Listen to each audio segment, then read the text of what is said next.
Bonjour, donc Christophe Marchand. Je dirige une entreprise de peinture et décoration située à Laval, une entreprise familiale qui a 70 ans depuis l'année dernière.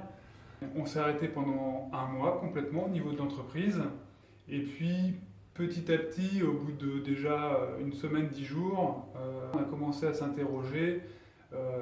Dès que les normes de l'OPP et BTP sortent, il faut absolument qu'on soit dans les starting blocks pour pouvoir redémarrer le plus rapidement possible, au moins avec une équipe restreinte, chez les clients qui pourront nous recevoir. Pour pouvoir redémarrer, on a mis en place un certain nombre de procédures. La première, c'est que chaque personne qui revient après sa période de confinement passe une demi-heure ici avec la référente Covid-19 pour être formée aux nouvelles procédures et pour recevoir un kit Covid-19, un kit individuel qu'il emmène avec lui. Donc j'en ai un exemple ici. On va fournir à chaque personne qui redémarre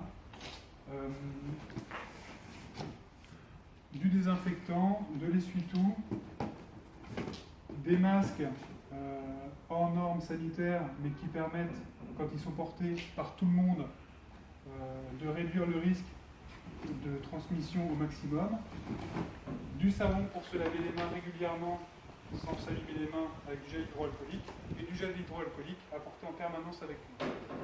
Et avec ça, on leur laisse un classeur dans lequel il va pouvoir mettre son livret d'accueil avec les différentes procédures qu'on a écrites.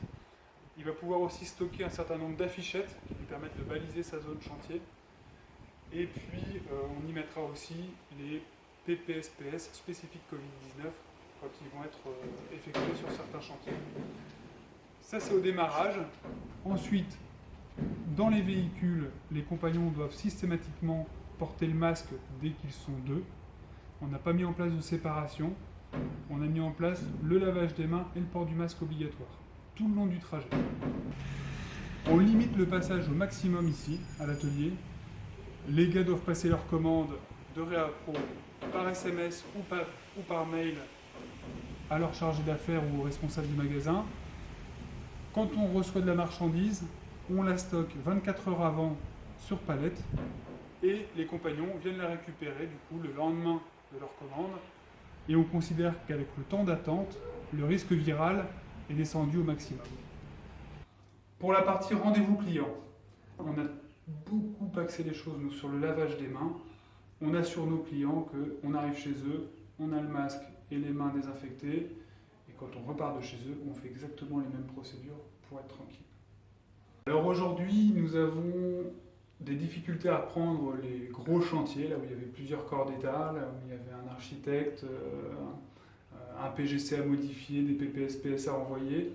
Heureusement, on a pu réactiver tous nos chantiers de petites rénovations, beaucoup chez les particuliers, mais aussi dans certaines entreprises quand on a vraiment une autre zone de chantier qui est à part. Et même chez les particuliers, je pensais que ce serait vraiment compliqué. Et au final, je dois dire qu'on a plutôt affaire à des gens responsables. Donc aujourd'hui, on a repris l'activité à 80%. Et aujourd'hui, ce qui bloque, finalement, ce sont les quelques salariés qui ont des comorbidités en lien avec le Covid-virus, des problèmes médicaux que je ne connais pas forcément, mais pour lesquels leur médecin leur demande de ne pas reprendre, ou des problèmes de garde d'enfants. Et sur ce point, je suis particulièrement inquiet parce qu'en fait, les problèmes de garde d'enfants, je me demande s'ils vont se résoudre avant fin juillet. En conclusion, si j'ai un mot à faire passer à tous mes collègues, on est dans une situation qu'il faut prendre sans trop de légèreté ni sans trop de gravité. Si on la prend avec trop de légèreté, j'ai bien peur qu'on ait un avenir qui va à nouveau se compliquer dans notre métier. On aura des arrêts de chantier et ça va nous pourrir la vie. Mais si on le prend aussi avec trop de gravité, on reste cloîtré à la maison. Donc, vis-à-vis de nos compagnons, vis-à-vis de nos clients, il faut qu'on soit exemplaire. On respecte au maximum les mesures de sécurité. On est sérieux, mais bon, on avance soi-même. Parce que je pense qu'aujourd'hui, on a tous envie d'avancer.